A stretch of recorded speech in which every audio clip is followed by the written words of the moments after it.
and they're really doing a great job, our professionals. The results are very good. And when you compare this to what's happening around the world, we're very proud of our people. And there's been a tremendous amount of coordination with states, with cities, and they're a little smaller form of government, and they have things going well. They're coordinating with us, and certain in particular, I think California has been terrific, the relationship. New York has been really good. We've had some really good relationships in terms of especially the hotspots, and we're focused on those hotspots. Some areas we don't have no problem whatsoever, and we hope to keep it that way. Before I turn this over to our great Vice President to provide an update, I just want to express my appreciation for the hard work done by the people behind me and the people back in the various offices, including the fact that I just left the Oval Office, so we have some people there that are probably watching this, or they're just working. We're using the full power of the federal government to defeat the virus, and that's what we've been doing. Last week we secured an initial $8.3 billion from Congress for the coronavirus, and that was quickly done and very efficiently done. I want to thank all members of Congress. Yesterday I declared a national emergency, which was a very big deal because it opened up avenues that we would never be able to open up without it, and it will make more than $50 billion available to us immediately in disaster relief funds, and that's available for states, territories, and local governments. So that was really good. We also reached an agreement yesterday on a new legislative package that will provide strong support for American families and communities in dealing with the coronavirus. So it was done very bipartisan. It was very nice to see it. Probably the cooperation. I want to thank Secretary of Treasury, Steve Mnuchin, who did a fantastic job and worked with Nancy Pelosi and their representatives, and it was really great. It worked out very well, and a lot of people are benefiting by it. A lot of provisions in the bill, which they're going to be discussing with you today, and they're tremendous provisions. So that's something that we should talk about. I was honored to see that the stock market, you were mostly there with us, set a record in a short period of time, over a 45-minute period, that we had the press conference yesterday in the Rose Garden. That was a record, an all-time record. I think we should do one of them every day, perhaps. How about 5 times a day? We'll do one 5 times a day. But that was something to watch, and I had no idea. We walked back. I said, "So how did that work out?" They said, "Sir, you just set a new record in the history of the stock market." So that was pretty good. And those great companies that were there, they couldn't have been too unhappy either when you think about it, because they're all very big publicly listed companies. So they did a good job. And more importantly, they're going to do a good job. When you look at CVS and Walmart and all of the tremendous people that were there yesterday, these are the biggest and the best, and they're opening up their facilities. They're right now, literally working right now on doing something that's never been done before to the extent that we're doing it. And so we're very proud of them. Also, the bill provides for free coronavirus testing for all Americans who should be tested. So people that are getting tested are getting this free. They don't have to pay. A lot of people said, "Gee, it's a lot of money," and it is. It's a pretty complex test, actually, and it costs money, and it's being provided free, so people don't have to worry about that. It also provides paid sick and family medical leave for those who need it, including for those who have the virus, for caregivers, and those looking after children affected by school closures. So that's all taken care of also. And we'll continue all of these different actions. We have other things planned. We're going to also be working with companies that are affected financially. Our country is in the best financial shape. We've so different than in the past over the years. If you look at some of the real big crises we had, it was financial problems and different things. We now are in very, very strong financial shape with all of the trade and all of the other things that we've been doing. It's been pretty amazing. We hope the Federal Reserve will finally get on board and do what they should do, because we're doing things that they should be doing, frankly, and we can all do them together, but they should be much more proactive. Other boards and other countries and people representing those countries are taking a much more aggressive action than our Fed, and for the most part. So we'd like to see the, if you look at central banks yesterday, what they did, we want to see our Federal Reserve be much more proactive. It's important. But in the meantime, we're doing things that have been really well received. And I guess you saw that yesterday at the end of the day with what we've done. We have a lot of things to tell you in terms of respirators, in terms of all of the different things. The masks are being made by the millions and millions. We have plenty now, but we're ordering for the millions. We're ordering worst case scenario. We always say worst case scenario, and that's where we're going. So I just want to thank everybody. I think the press has been really, over the last 24 hours, I think the representation's really been very fair for the most part, been very fair. We're all in this together. It's something that nobody expected. It came out of China, and it's one of those things that happen. It's nobody's fault. We all will solve this problem. We'll solve it well. I think the American people have been incredible in the way they've acted. There's been, and if you look at companies and sports leagues and all of the things, what they've done is just something very special without being told necessarily. In some cases, perhaps they were told, actually. But for the most part, they want to get it over with. They want to get it over with quickly and with very little death. As of this moment, we have 50 deaths, which is a lot of good decisions were made, or that number could be many times that, but that's based on a lot of good decisions. One or two in particular. You know that Europe was declared the hot spot yesterday, a big hot spot, and number one, and we made a decision quite a bit prior to that, but we saw what was happening. But if you have any questions, this group will be very happy to do it. But I just want to say they have been, led by Mike Pence, they have been incredible, the job they do. They're working 20 hours a day. This man is working 20 hours a day, or maybe more. Is it more? I think it's more. Tony has been working, I'm just looking at this whole group, and we've created a number of new stars, including the gentleman right behind me. I watched him the other day. It was such a fantastic job you did, and I really appreciate it. But they're going to be answering questions, and we have a lot of new information, so I think you'll find it very interesting. And I'll be going back to the Oval Office. Thank you very much. Mr. President, there are so many people right now that are rushing to Costco. They're rushing to grocery stores all over the country. They're filling up their baskets.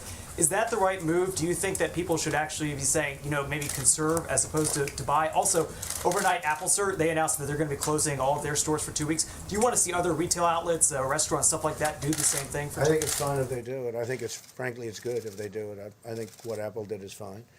And I want to keep people away for a little while. Just keep them away. And when it gets better, well, people are going and buying things, and I understand that. By the way, I had my temperature taken coming into the room. So did we. You did? Good. Yes, sir. Yes. Let's compare. Do you want to compare? We did all of it. Yeah. Good. Well, that means we're all looking good. I also took the test last night. Yeah.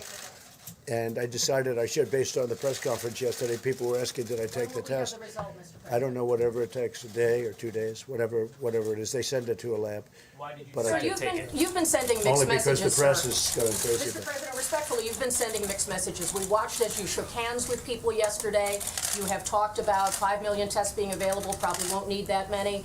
Has your own sense of urgency evolved, and are you changing what you're doing? No, I've been urgent. This is urgent for me right from the beginning. You know that because I closed up our country to China. But why are you shaking hands, sir? because it almost becomes a habit, and you get out of that habit. And frankly, I was a non-handshaker for the most part. I never believed that shaking hands once you become a politician. And I notice it too. Political people walk up to me, they want to shake my hand. I said, well, you know, Mixed message, sir. just wait a minute. Just take it nice and easy, okay? Just relax. People come up to me, they shake hands, they put their hand out. It's sort of a natural reflex, and we're all getting out of it. All of us have that problem. Somebody comes up to you, they put their hand out, you probably tend to just shake it. And we're all getting out of that. Shaking hands is not a great thing to be doing right now, I agree. But people put their hand out. Sometimes I'll put the hand out, you don't think about it. People are thinking about it more and more. We have to think about it, it's important. Somebody said yesterday, I touched the microphone. I was touching it because we have different height people, and I'm trying to make it easy for them because they're going to have to touch because they wouldn't be able to reach the mic. They wouldn't be able to speak in the mic. So I'll move the mic down. And they said, oh, he touched the microphone. Well, if I don't touch it, they're going to have to touch it. Somebody's going to have to. So I might as well be the one to do it. But no, we all have to get away from, getting away from shaking hands is a good thing. And possibly that's something that comes out of this. Maybe people shouldn't be shaking hands for the long term because it does transmit flu and other things. You know, we have flu in our country that kills on average 36,000 people a year. 36,000 people. And, you know, that's something that we're not talking about. But as of this moment, we've lost 50, possibly a little bit less than 50, but probably 50 people. And we're going to try and keep that number as low as possible. Tell us how you did the test go. The Pentagon is telling service members and their families not to travel domestically. Should all Americans follow that same advice? Well, if you don't have to travel, I wouldn't do it. If you don't have to travel, we want this thing to end. We don't want a lot of people getting infected. We want it to end and end as quickly as possible. So far, I think we've done a fantastic job. I really think that the people behind me have not been given the credit that they deserve because they have done a fantastic job. When you see all these school closures, the school closures are very important, but it causes a lot of problems. The bill that we signed yesterday takes care of a lot of those problems with children staying at home and the parents are working. Now we take care of that issue with what we passed last night. Now it has to go through the Senate. I have to sign it, but that will happen. But I'm now going back to the White House. You have great professionals, and if there's anything that comes up, if there's anything...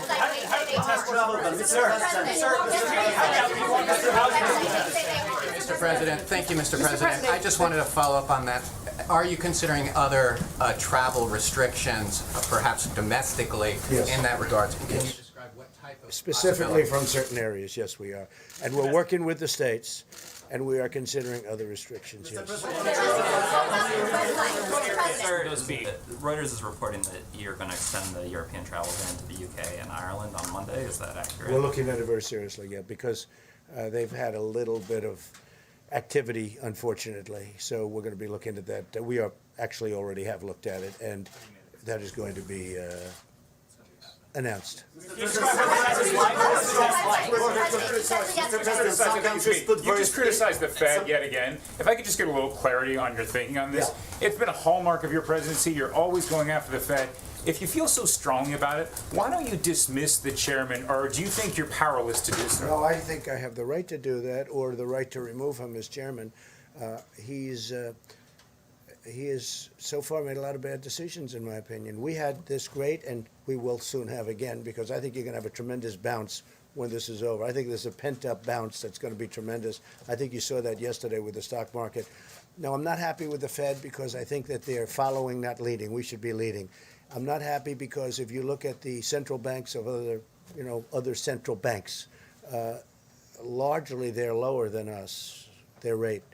And their equivalent of the Fed rate is lower, in some cases by 2 points. In some cases, that's a lot. In some cases, very substantially. And I thought that the Fed would be and should be much more proactive as opposed to following. Our Fed is following. We have the #1 currency in the world by a factor of many times, as you know. We have the currency, we have the power, we have by far the strong currency. Also, you look at the dollar, the strength of the dollar. Our Fed is not doing what they should be doing. We shouldn't have a Fed rate that's higher than our competitor nations. You look at Germany, they're essentially under zero. they're negative. There are many countries negative. Japan is negative, Germany is negative, others are negative, and we're paying higher interest rates. And what I'd like to do is, frankly, refinance our debt. We could refinance our debt very easily at a much lower rate. We have some tremendous opportunities right now, but Jerome Powell is not making it easy. No, I have the right to remove. I'm not doing that. No, I'm not doing that. I have the right to also take him and put him in a regular position and put somebody else in charge. And I haven't made any decisions on that. Was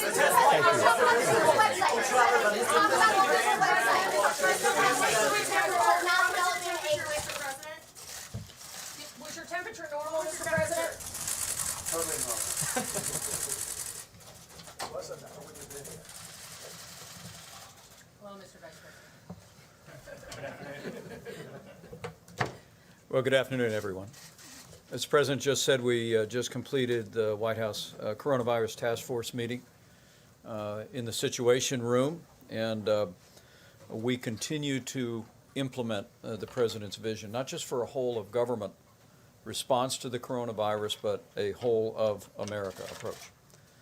The focus of our task force today and going forward is on implementing the President's public and private partnership on testing, focusing on ensuring that state and local authorities have the guidance and the support to ensure mitigation, particularly in areas where we've seen community spread.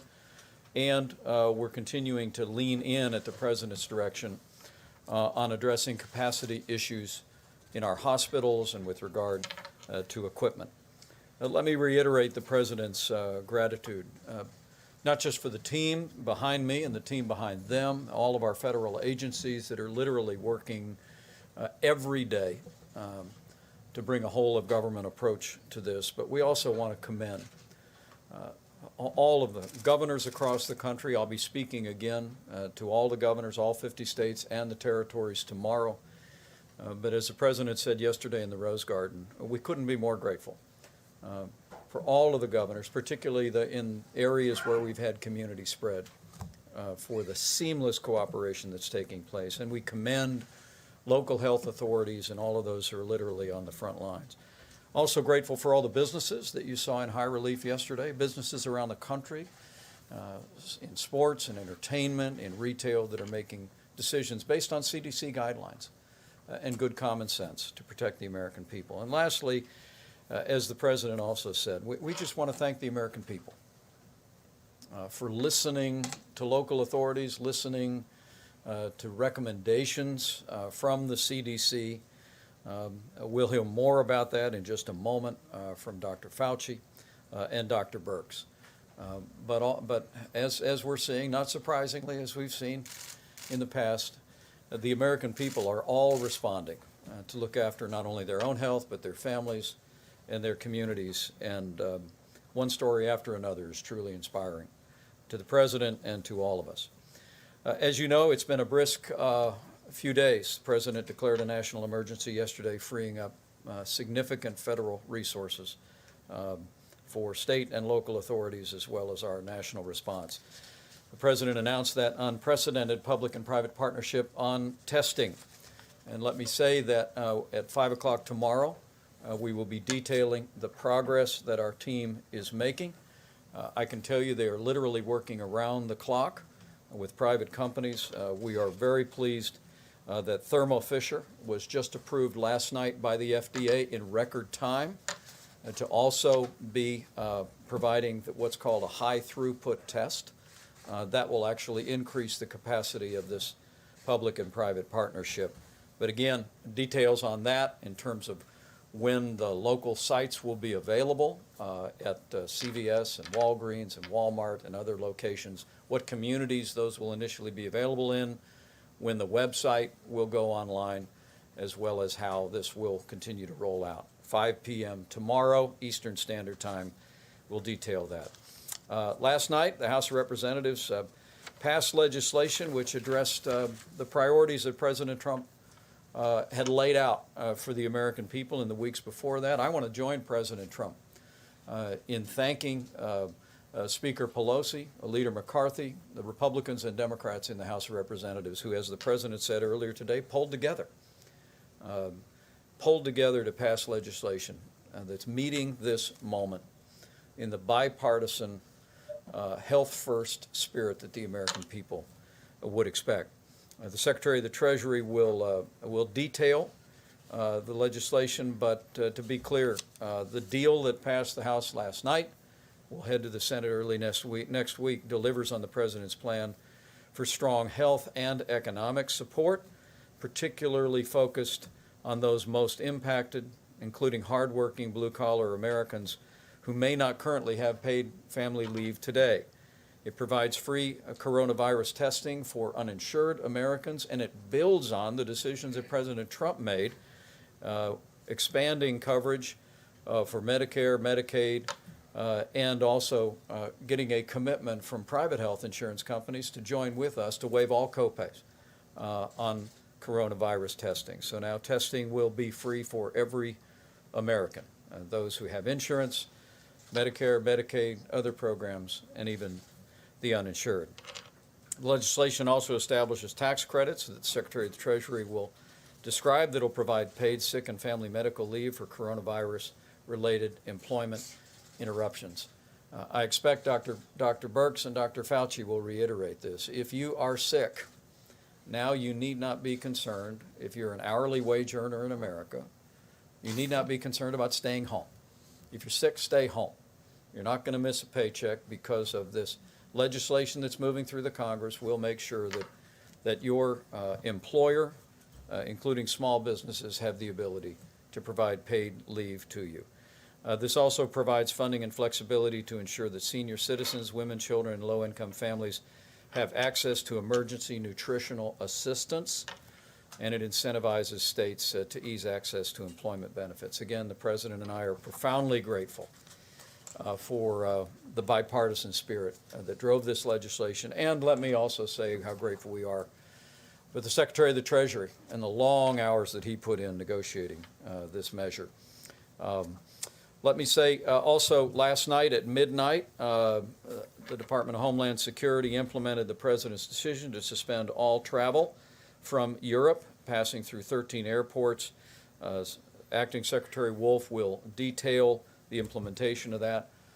To be clear, countries where we have suspended travel under Section 212F, Americans may still return to the United States. Legal residents may still return. They are being screened at some 13 airports as we speak.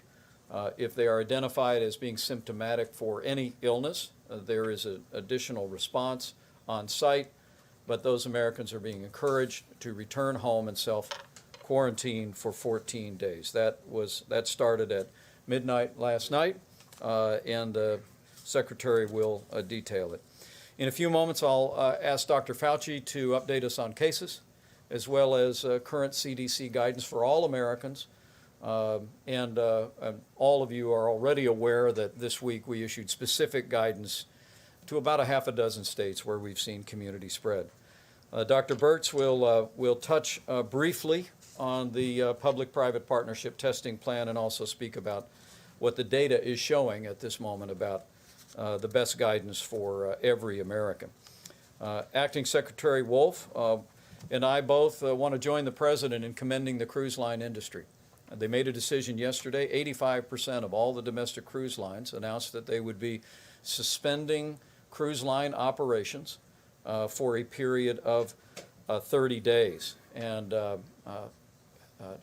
Chad Wolf will explain to you the importance of that decision. We want to commend the cruise line industry for working with us. And as we met last week on this day with cruise line industry executives, we're going to be working very vigorously over the next 30 days to implement new policies that will ensure that when the cruise lines start back up, they'll be safer and healthier places than ever before. But a great industry, American people love it and enjoy it, and we're going to make sure that it's there for many, many years to come.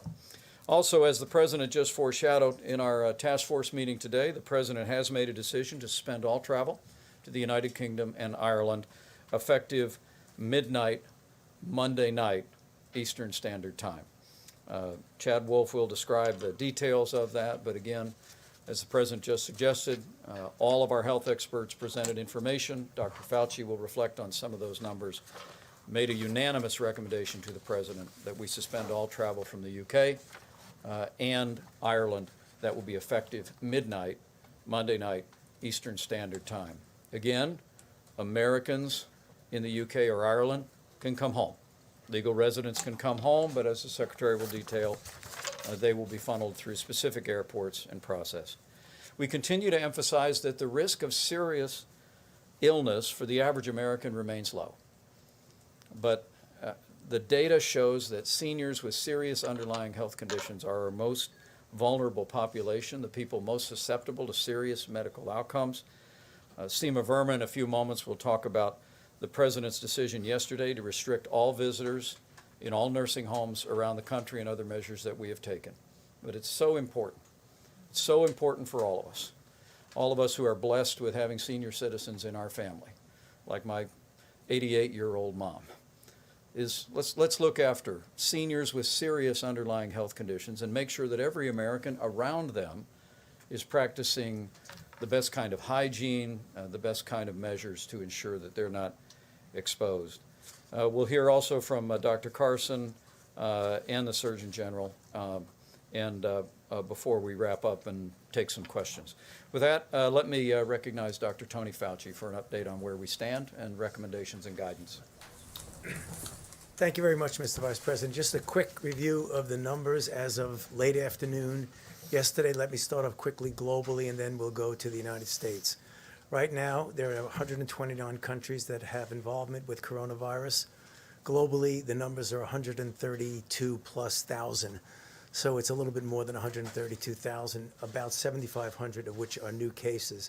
Importantly, and this is something we've mentioned over the last couple of days, that if you look at what was formerly the main feeder of this coronavirus outbreak was China, they have 80,000 or 81,000 new cases, but only 11 new cases and only 7 new deaths. Things have switched over now to outside of China, which has actually triggered our decision, the decision of the President, to do the travel restrictions in other areas besides China. And I think it's important to recognize that, because when this is all over and it will end, you will see a curve of how the coronavirus outbreak evolved. It's not going to be a unidimensional or homogeneous, because countries are going to do this and then that. We've seen it already with China. We're starting to see it with Korea, which brings us now to what we can expect in our own country. So if you look at the domestic cases, there are about 2,226, including the repatriations, 50 deaths, 532 new cases, and 9 new deaths, which means we have not reached our peak. Now, we will see more cases and we will see more suffering and death, predominantly, as the Vice President said, among the vulnerables in our society, the individuals with the conditions that we spoke to and the elderly. But built in that is a challenge. And the challenge is we still have the opportunity to influence the course of that curve. So what we would like to see is that when this is all over, our curve was not like that. Our curve was like this.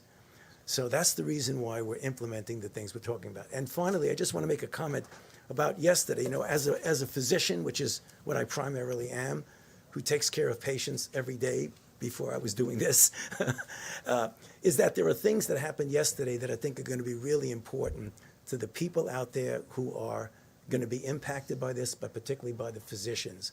And that is the President declaring a state of national emergency, because that will be what I thought the word that I use is essentially unshackling us from any of the things that are going to get in the way of our implementing, particularly the new powers giving to the Secretary of HHS, Alex Azar, and the departments within his agency, particularly CMS, which you're going to hear about shortly. And within that group, particularly the nursing home situation, which we've really got to protect. The other thing is, we always get asked about testing. You saw the CDO out there. Now it's all systems go. Let's look forward. The responsibility is going to be with us, but also with them, because as we get knowledge about new testing, we'll alleviate the anxiety that we have in the world about we don't know what's going on, but it also will give the individual physician and individual citizen the opportunity to know where they stand. I'll stop there and happy to answer questions later. Thank you. Thank you, Dr. Fauci. Yep. Thank you. Thank you. Good afternoon. I just completed my second week, so I want to just start with the 4 things that I have learned in the last 2 weeks. One, we're at our best when the country comes together in a bipartisan way, and that has really been extraordinary to witness. But secondly, what you may not have seen as much of is the willingness of state and local governments to work together with the federal government in a seamless way, independent of party affiliation. The third thing has been the remarkable decrease in bureaucracy and red tape in order to get us to where we are today. This is particularly evident in the CDC. And then finally, the understanding that in order to unleash and serve every American, we have to create public-private partnerships that bring together the extraordinary strength of our private sector.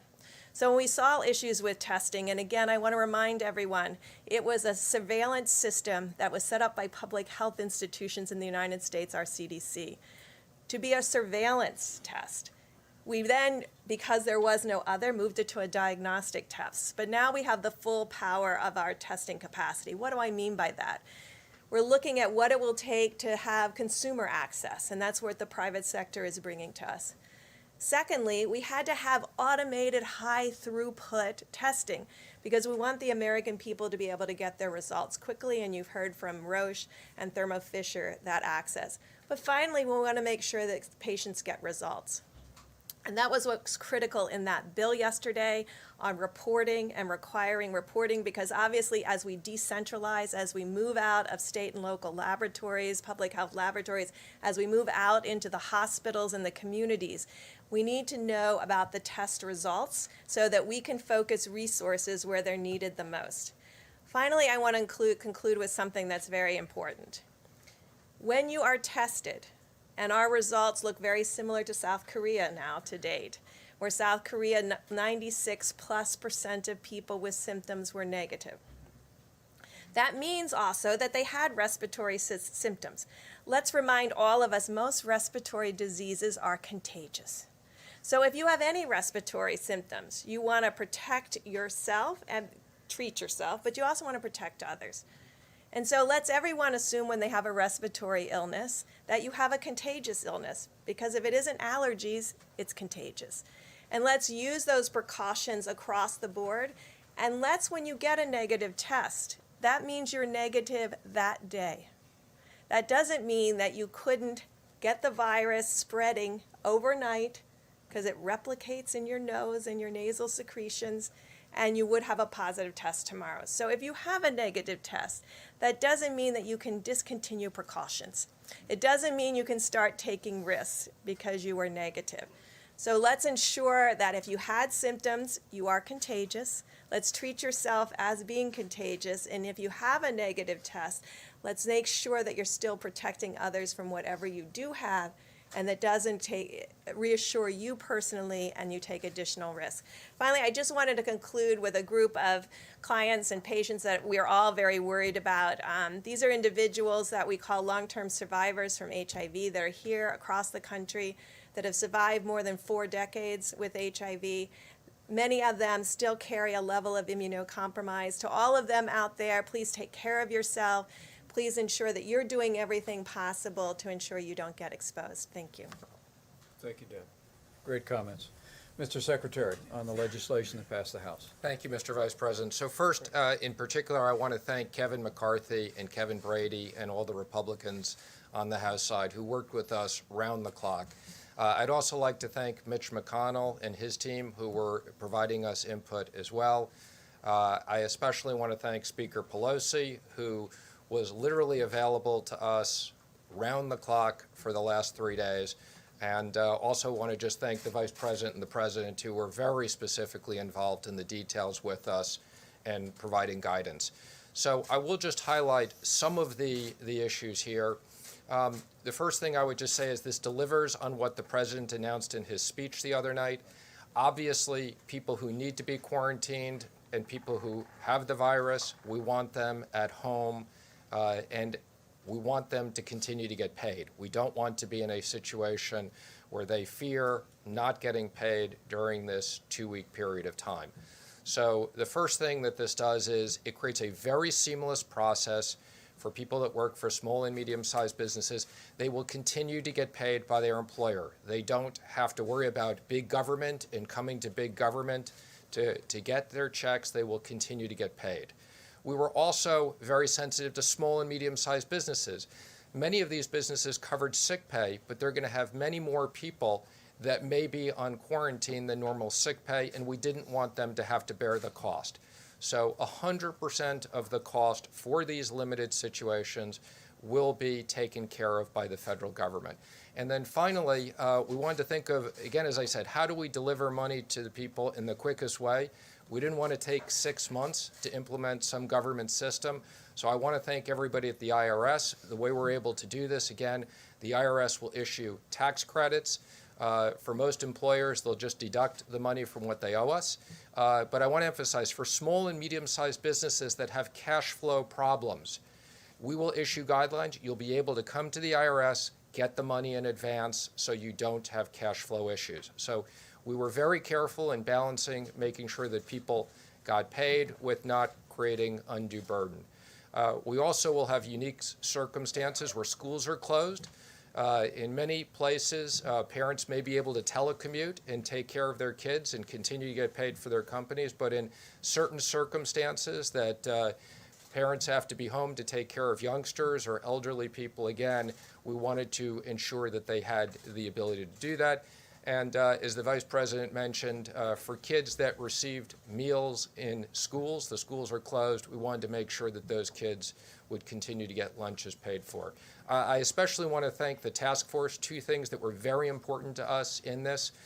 There's a provision as it relates to masks. We can now ramp up to 30 million masks a month, and we wanted to make sure there was free testing, but there's also a provision that the states will communicate back to CDC these results. So we will very quickly get those results. Last thing I want to say is I thank the House for sticking around till very late last night at 12:30.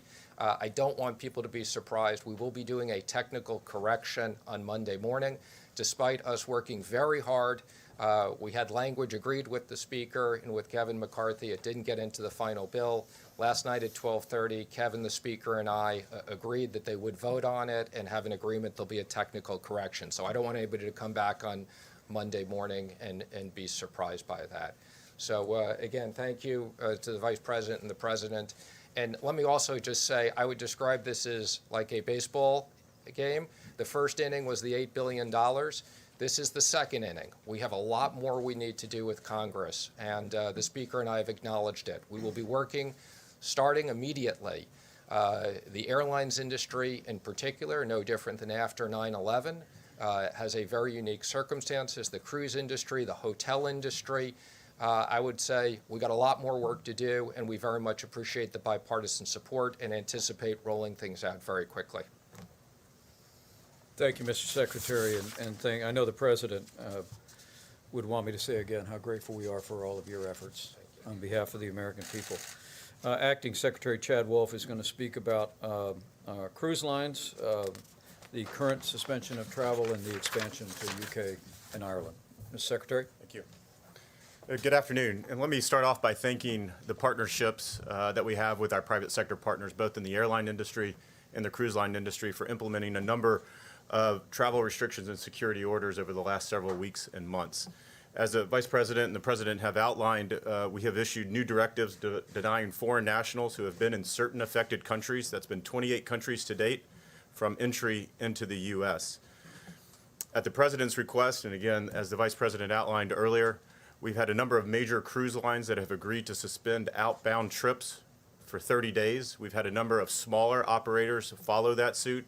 And then we have also given orders to a very small handful to not sail, and that began at midnight last night as well. Today, as the Vice President outlined, the President made the decision due to the rising number of cases in the UK to apply these restrictions to both the UK and Ireland.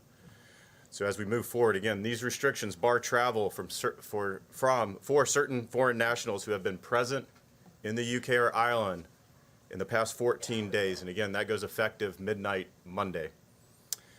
To be clear, the President's proclamation and these travel restrictions do not apply to U.S. citizens. I want to be very clear about that, and the Vice President mentioned that. do not apply to U.S. citizens. So I think we saw some reporting of how do U.S. citizens get back from Europe quickly. They don't need to. They will be allowed into the U.S. Legal permanent residents, family members under the age of 21, foreign diplomats, and then we have other exemptions that are outlined in the proclamation. Can certainly travel back to the U.S. They will undergo some medical screening and some other questions when they arrive, and then they will be asked to self-quarantine for 14 days. These restrictions to the UK and Ireland, just like the Schengen zone in China and Iran, do not apply to cargo and economic air cargo, maritime cargo, economic shipping, or the like. So let me close again by saying that the President has really taken unprecedented action to protect the safety and the security of the American public. These actions have never been taken before.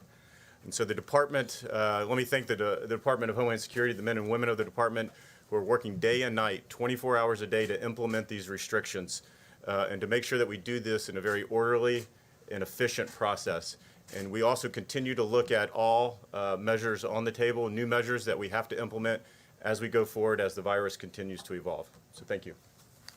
Thank you, Mr. Secretary. And I know the President would want me to reiterate your thanks and commendation to the dedicated men and women of DHS that are on the front lines of implementing these travel policies and doing an outstanding job.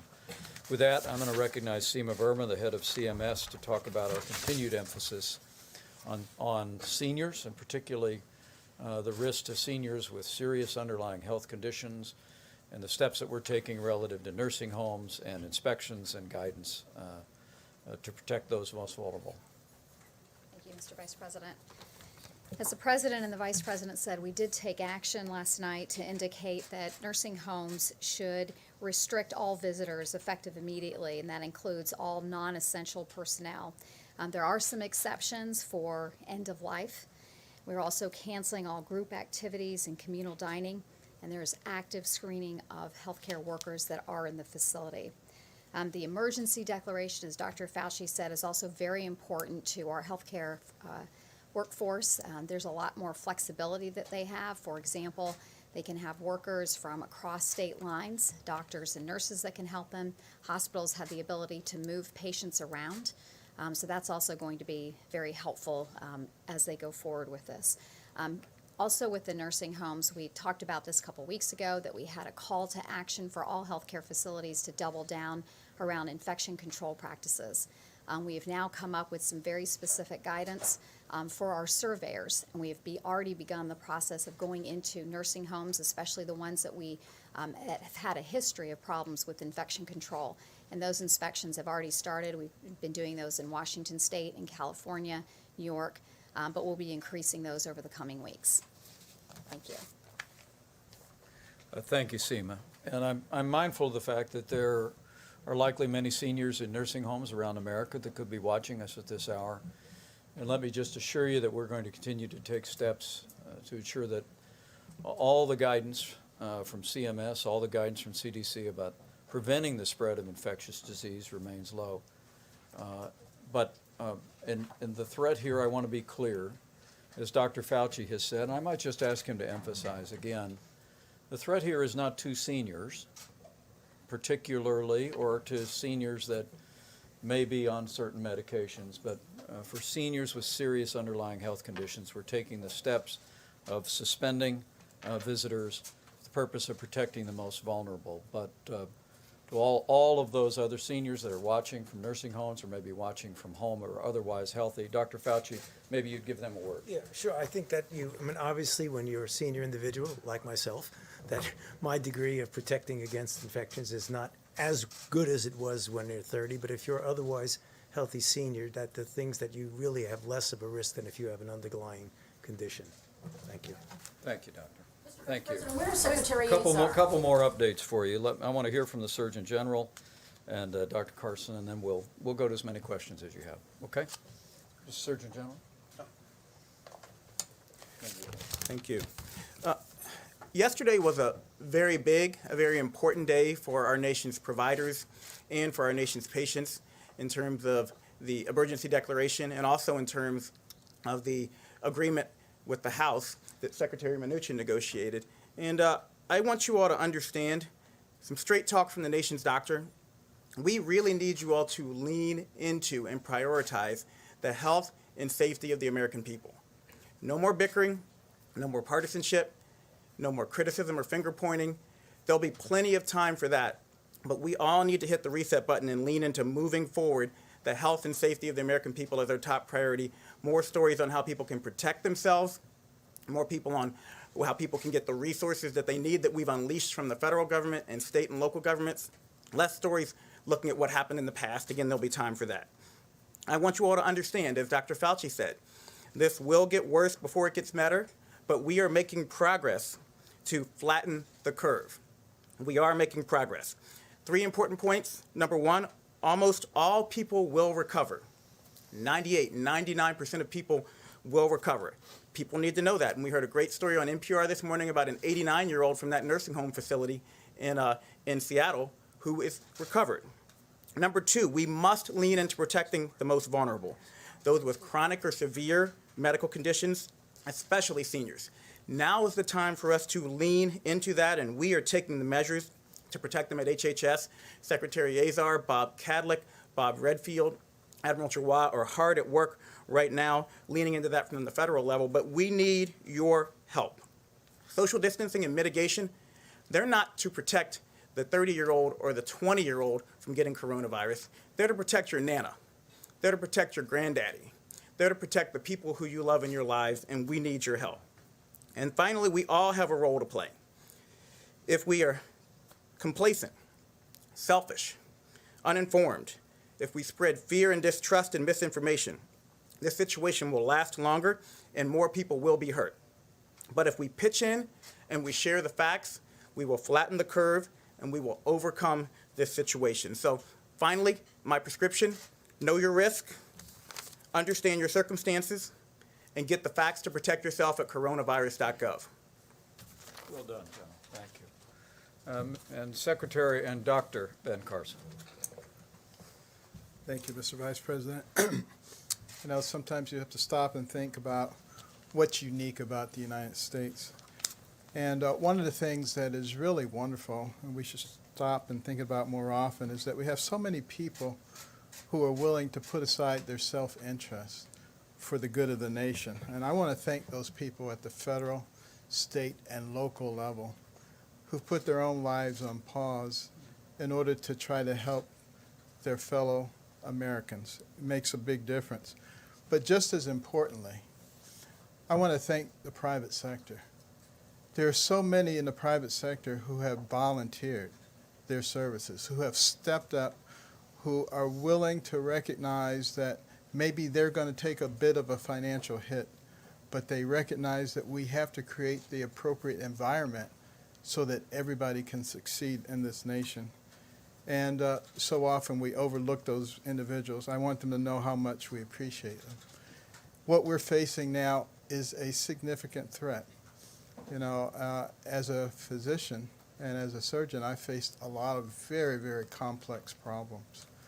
And most of them we were able to overcome, not so much because of me, but because of the fact that we had incredible people working on this together.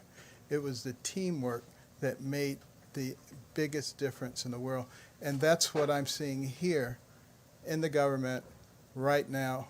The people behind me with others who are willing to work together as a team to be able to accomplish the goals for the American people. And I used to think we had long hours in medicine, you know, working 24 hours straight and working at midnight, 2 in the morning. This team is working that way too. I frequently get calls at 9, 10, 11, midnight about putting together some policies, doing various things. And I just want to thank all the people who are involved. And I hope that, you know, we as a nation can use this as an opportunity to pull together for good. You know, President Trump is going to be recommending a National Day of Prayer. And, you know, we've gotten away from prayer and faith a lot in this country. There's nothing wrong with godly principles, no matter what your faith is. Loving your neighbor, caring about the people around you, developing your God-given talents to the utmost so that you become valuable to the people around you, having values and principles that govern your life. Those are things that made America zoom to the top of the world in record time. And those are the things that will keep us there too. Thank you, Mr. Secretary. Okay, questions? Mr. Vice President, first of all, can you explain why Secretary Azar is not here? And also, can you indicate to us, one of the things the President rolled out yesterday was a discussion of Google partnering with the federal government, and then later Google said it was not aware that this was going to be announced and that it was not prepared in the same way the President forecast to the country. So where's the discrepancy about the website, Google's involvement, and why is the Health and Human Services Secretary not present? Secretary Azar was at the coronavirus task force meeting this morning. He's back to work, and we'll have a changing roundup for these presentations so we can get quickly to your questions. But Secretary Azar is doing a remarkable job and working 7 days a week for the American people and making a difference. With regard to Google and other private partners, I know Google issued a statement that they are planning to launch a website. I think they gave a date of Monday, March 16th. We're working literally around the clock. And I know that our whole team working on this public and private partnership couldn't be more grateful to all of the hardworking people at Google that are helping to put this website together. But tomorrow, 5 o'clock, we'll have very specific, description tomorrow about when the website will be available, when the parking lot sites will be available for people to be tested, and we're working right now with state and local communities to determine where it's best to roll those out. There's a number of communities are already doing a great job meeting their needs, so we're trying to flow the resources. But 5 o'clock tomorrow night, we'll have details. Yes, please. Can you tell us whether you have also been tested for the coronavirus? And can you or somebody else clear up the apparent discrepancy between the letter that was issued from the White House physician's office just before midnight last night, in which the physician concluded that you and the President did not need to be tested? Well, I know the President announced that he has been tested. And I'm going to speak immediately after this press conference with the White House Physician's Office. At this point, as of last night, the White House Physician's Office had said that neither I nor Mrs. Pence either had the symptoms or the contacts that would necessitate testing. And maybe I might ask Dr. Birx to step up. As we expand testing across the country, we want people to be able to go to a website. There'll be a questionnaire there to determine whether or not a test is in order, because we want to make sure that people are being tested that have the symptoms. But I'm going to speak to the White House physician right after this press briefing, and Mrs. Pence and I would be more than happy to be tested. Dr. Birx, you want to speak to? Yeah, no, thank you, Mr. Vice President, for mentioning that, because as I told you, in South Korea, there are 250,000 plus tests. About 96+% were negative. So, and that was with symptoms. So we're working very hard integrating everything they have learned about symptoms and screening, and that is going into the development of this website. So it's not just a simple checkbox website, it's actually going to go through critical symptoms, and that's why we're giving ourselves the weekend to get it put up. So far in the United States, from LabCorp and Quest, they're running about a 99 to 98% negativity. This always worries me because I've worked in public health a long time.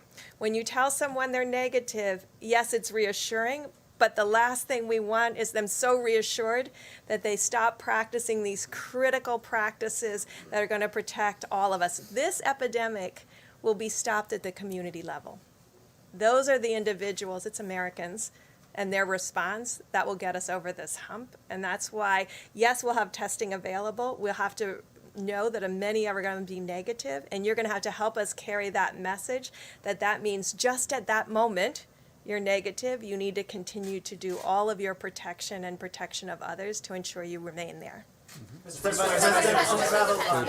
follow up on the Google question about the website, Google said that the website they are developing is in its early stages and will be limited to the San Francisco Bay Area. That seems very different from what you and the president are saying. Well, what Google said was that they're planning to launch a website this coming Monday, March 16th, that will enable individuals to do a risk assessment and be scheduled for testing at pilot testing sites in the Bay Area with the goal of expanding to other locations. And we're very grateful for that. The objective here is to have a website up very quickly that first people in the areas that have been deeply impacted, Washington State, California, New York.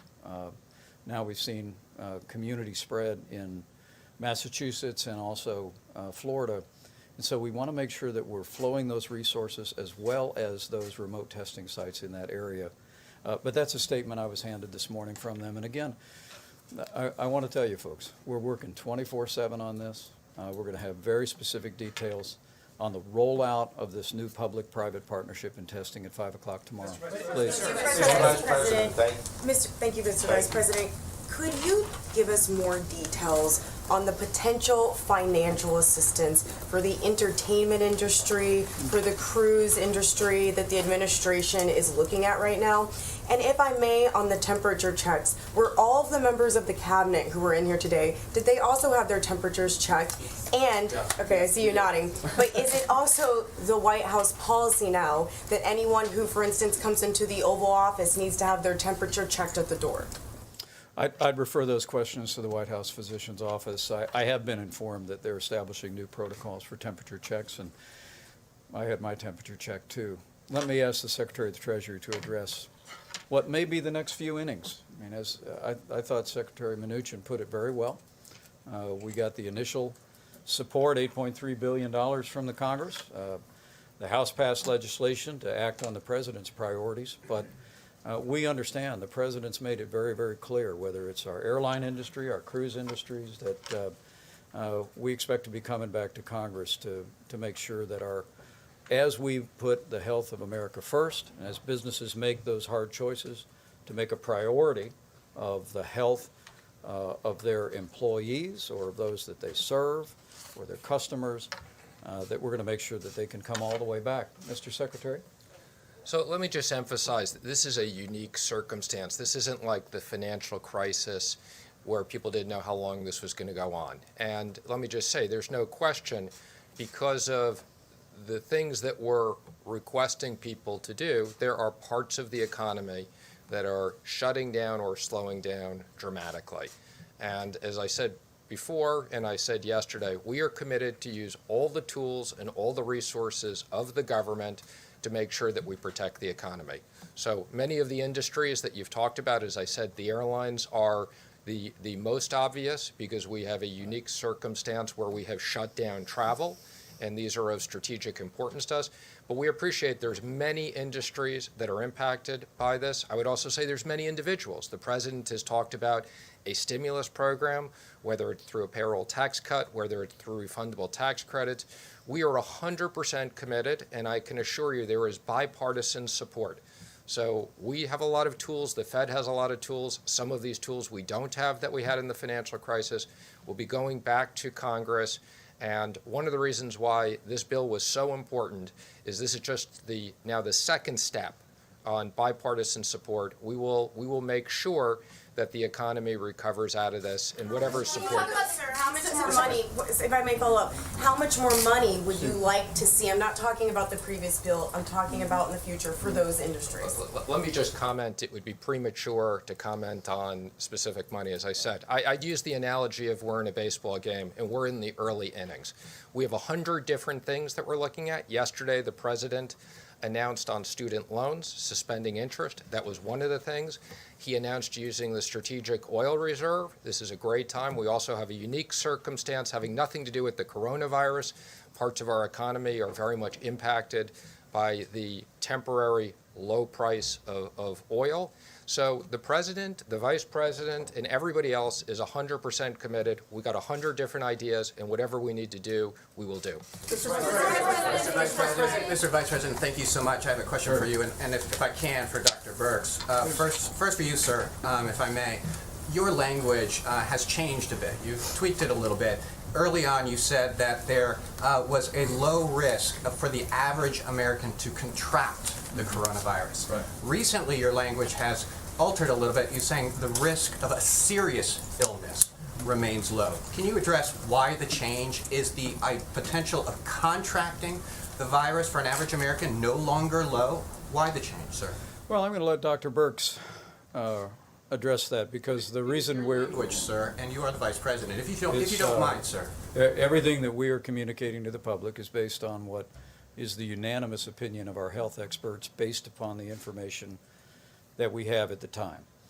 It's now a little more than a few weeks since we had our first instance of community spread in the United States. And letting the American people know the president took every step to prevent the coronavirus from coming into our country.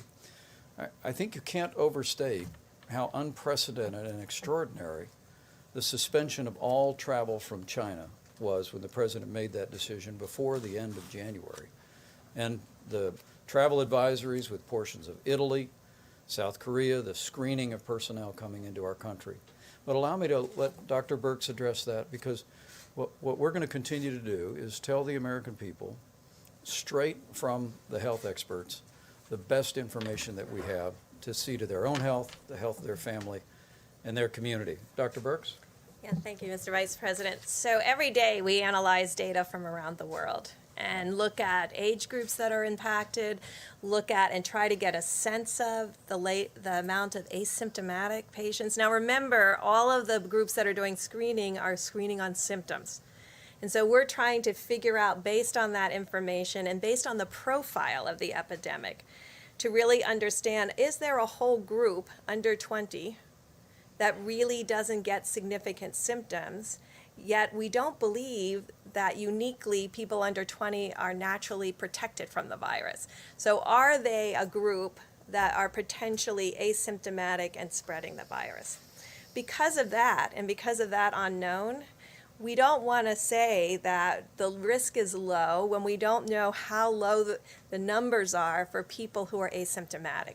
We have a good sense of the number of people who are having symptoms, and we have a good sense of who is deeply impacted by this. I mean, if you look at all the data coming out of all of the countries that we triangulate on a twice-a-day basis, people of a certain age are at higher risk for a worse outcome, and that's why we have been so laser focused on that. But the other side of the epidemic is how much transmission. And until you really understand how many people are asymptomatic and asymptomatically passing the virus on, we think it's better for the entire American public to know that the risk of serious illness may be low, but they could be potentially spreading the virus to others. And that's why we're asking every American to take personal responsibility to prevent that spread. And that's why we've made all of these recommendations broad, even past people who have symptoms or no symptoms, because we need to have everybody taking precautions. All right, so you said tomorrow you're speaking to all of the governors. Are we Monday? Monday. I'm sorry. Yeah. So you're going to speak to all the governors. Are we looking at any sort of domestic travel restrictions that could be coming down the pipeline anytime soon? And my other question for you is Leader McConnell's statement saying that he was going to read the bill, that he was going to speak to some of his members over the weekend. Are you confident that the Senate's going to take up this House legislation and get it done quickly?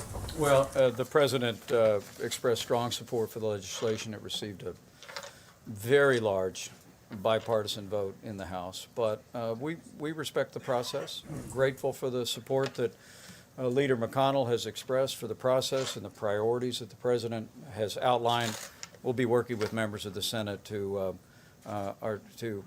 unpack the bill for them and why President Trump endorsed it yesterday, and we believe that they should move it expeditiously to passage. And on domestic, With regard to additional travel restrictions, in the U.S. let me just say, as the president said, we're considering a broad range of measures, but no decisions have been made yet. But I just want to assure the American people of two things. We're going to continue to follow the facts.